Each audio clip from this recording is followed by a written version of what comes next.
Are you worried about that big day coming up? I'm not talking about a wedding unless you're shooting one, or an event, or anything in general. I'm here to give you some of my own personal tips that I've gotten some email requests for, how to prepare for your big shoot day, what to do, what to look for, even how to dress. All in the information right after the intro. Here we go.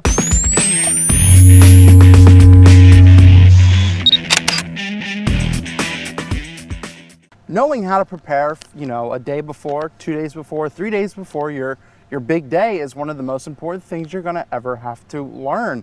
And it does come by practice. It comes by learning and failing, and it comes by practice. So right here are quick tips that I personally jotted down about what I do myself, not necessarily in particular order, but there are some that I'll highlight with key importance. So one of the first things I have down, make sure your equipment is clean. Make sure it's pristine. You've blown the dust off of it. You've wiped them down. If anything has gotten on them, make sure there's no smudges. Biggest thing, clear and format your memory cards. You don't want to go to a job with full memory cards. First of all, you couldn't shoot anything. And if they're not formatted properly, some of the quality and the pictures probably won't work. You might get an error. So make sure your cards are cleared, especially if you're running dual slots, or even if you just have one card. Make sure it's clear, make sure it's properly formatted in the camera. Test all of your equipment. After you're done, cleaning it, shooting with it, etc., just test your equipment, make sure the autofocus works. Because yeah, you can assume and it probably will work, but what would be the worst thing if you go and all of a sudden your lens isn't working? You're kind of screwed, so make sure you have resources. And one of the biggest things I'll say, since I kind of brought that up, failures will happen. Expect batteries to die. Expect your flash not to flash.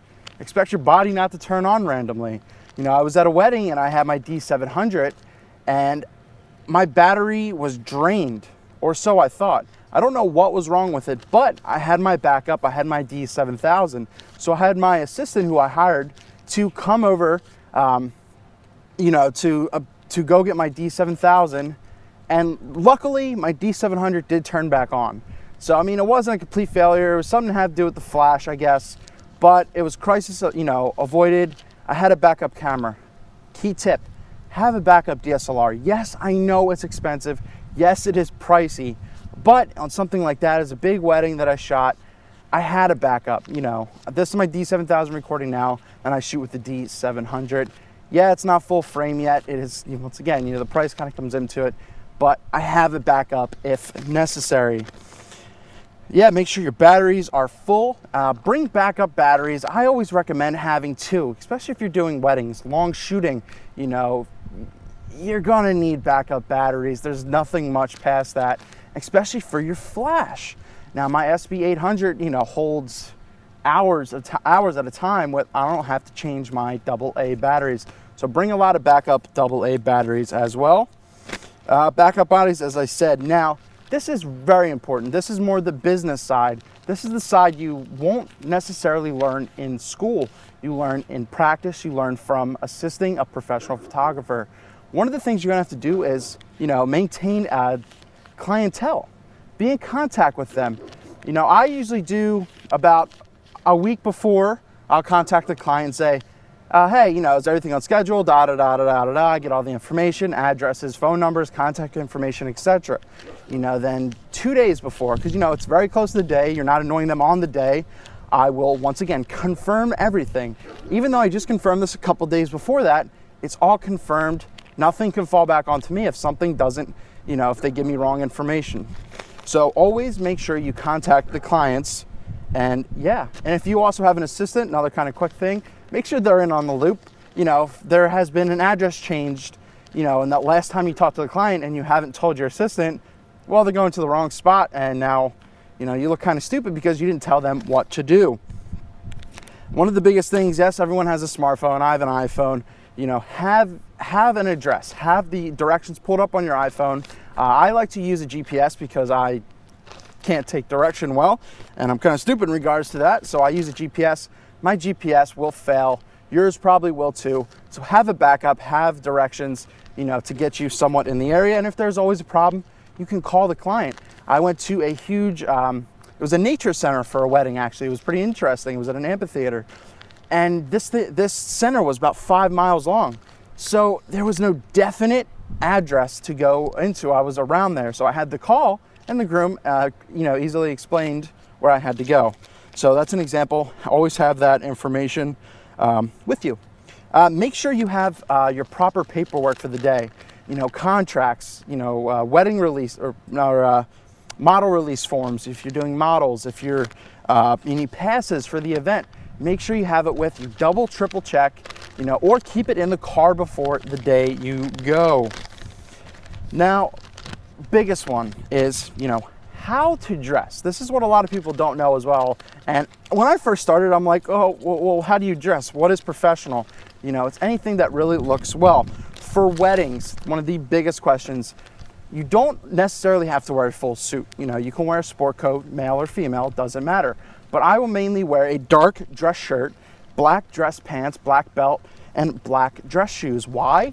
You don't want to stick out. You want to blend in. People will know you're there, by the way, because you have the big camera, the flash going off. You're going to eventually feel part of the family. But you want to look professional. You don't want to look too overdone. Plus, you kind of want to be comfortable. So darker clothes, etc. Yeah. Events, longer pants are usually preferred, but if it's really, really hot out, maybe for shooting a wedding or, something outdoors, not just a wedding, events, someone at a podium, you can wear nice khaki shorts or nice cargo shorts, but nothing, ripped jeans or anything. I'll jump into that into a second. Definitely wear a nicer shirt. I like to wear dress shirts because it looks more professional than a polo, but once again, polos could probably work. Now here's a never, ever, ever wear huge branded clothes. So like this hoodie I'm wearing now, it's branded, tap out gear, whatever. Don't do it. It's a big no. You look trashy, to be honest. Never wear ratty sneakers. Even if you own just one pair of nice sneakers, wear them. Baggy clothes, sweatpants, all that kind of stuff. I wouldn't even recommend hoodies. Wear a nicer jacket. It just doesn't look professional, and that's all this job is about. It's presenting yourself well in regards to, you are your brand. So big thing there. What I normally do is I usually get a nice little haircut, before the event, and I'll do a clean shave. Of course, I leave the goat, but everything else, just clean, cut looking, look professional, like you're going for an interview. Basically, after all that, just a quick thing, bring business cards. Weddings and events, people are going to ask who you are, why you're there.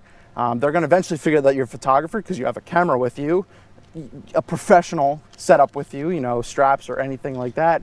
And one of the better things I'd recommend, and I saw someone do this, is put your business cards around the tables. Yeah, there might be 20 tables in regards to a wedding or an event, but put some business cards around there. Watch how many hits you get off of that. So that's about it. Hopefully these tips, I know this was a longer video, but I feel the information is really, really key into, how to prepare for your big day coming up and how to look professional in a sense. So hope that helped. Gear up, shoot, feel confident, feel cool, be ready. That should be on a card somewhere. Eric Rossi, the guy with the eye. Please subscribe if you like this video. Yeah, I have a lot of videos that I've done in the past that help cover a lot of quick tips and professional sense. Yeah, that's about it. Eric Rossi, the guy with the eye. See ya, and feel confident.